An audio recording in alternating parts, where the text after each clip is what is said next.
In the hallway. Get him in the inside in the hallway. Okay. I don't think it's coming towards him. No, it's getting smaller, it looks like. Let's get some good shots. Oh, This yeah. we'll have to turn this in. This is insane.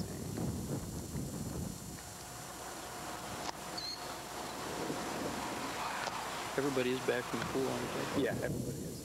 Is this the first tornado you've seen? It's creeping this way. Yeah, big time. Is this the first one you've seen?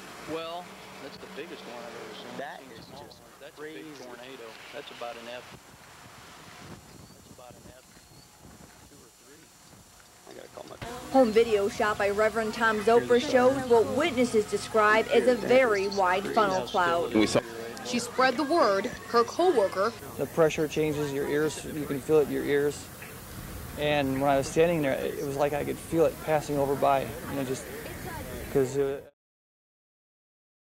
get in to the storm shelters. We're fortunate enough that we could see the storm. The tornado moved southeast, eventually destroying Parsons Company at the corner of routes 116 and 117. Hit, and once it did, it just, I mean, it was really amazing just to see all that debris go up. Parsons employees say about 200 people were working the first shift when the twister came through. They say they're just thankful they had a few minutes' notice to take cover. They evacuated us to the storm shelter.